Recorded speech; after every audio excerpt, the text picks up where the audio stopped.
Programang ito ay rated SPG. Striktong patnubay at gabay ng magulang ang kailangan. Maaaring may masiselang tema, lengguwahe, karahasan, sexual, horror o droga na hindi angkop sa mga bata. Kapamilya, ang mga dapat nating abangan sa FPJ's Batang Quiapo. Sa mismong araw nga ng paglaya ni Bubbles ay dumating itong si Olga upang kausapin ni Mayor Celso at ipinaalam niya kay Celso na siya ang may gawa upang mailakad ang parol ni Bubbles at makalaya nga ito. Sinabi pa ni Olga kay Mayor Celso na siya na umano ang bahala kay Bubbles at handa na umano siyang sabihin kay Bubbles ang totoo bilang kanyang tunay na ina. Ngunit inalmahan nga ito ni Mayor Celso. Ayon kay Celso na ilalagay ni Olga sa alanganin ang buhay ni Bubbles kapag ginawa yun ni Olga. Sinabi pa ni Mayor Celso na buhay pa ang ama ni Bubbles at nandito umano sa loob ng kulungan kasama sila Tanggol. Samantala hindi naman alam ni Bubbles na si Olga pala ang susundo sa kanyang paglabas ng kulungan.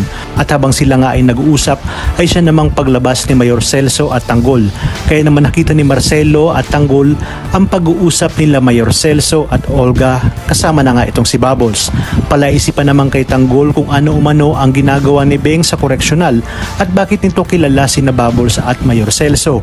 Habang si Marcelo naman ay napapaisip na din ngunit hindi nga ito nagsalita kay Tanggol. Tinanong ni Tanggol si Marcelo kung kilala ba nito ang kausap nila Bubbles na si Beng.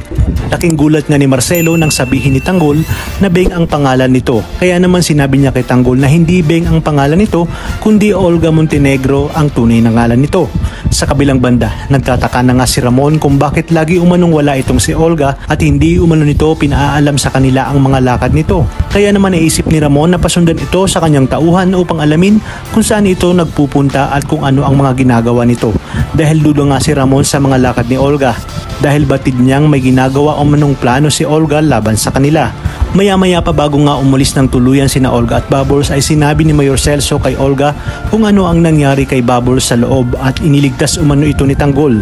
Kaya naman sinabi ni Celso kay Olga na malaki ang utang na loob nila kay Tanggol dahil nga iniligtas nito ang buhay ni Bubbles. Hindi nga alam ni Olga ang kanyang mararamdaman kung dapat ba itong magpasalamat kay Tanggol sa ginawa nitong pagligtas kay Celso at Bubbles. Ngunit naglalaban nga sa isip ni Olga ang ginawa ni Tanggol sa anak niyang si Greg. Ngunit ano kayang mararamdaman ni Bubbles sa oras na malaman niya na ang kaisa-isa niyang kapatid lalaki na si Greg ay napatay ng kanyang minamahal na ngayon na si Tanggol. Ang pagmamahal kaya niya kay Tanggol ay mapapalitan ng galit at pagkamuhi sa ating bida. Talagang kapanapanabik ang mga susunod na tagpo sa teleseryeng ito. Kaya naman sabay-sabay natin itong pakaabangan. At kung bago ka pa lamang sa aking channel ay sana'y huwag kalimutang mag-like at subscribe. Pindutin ang notification bell para updated kayo palagi. Maraming salamat sa inyong panonood at hanggang sa muli, kapamilya.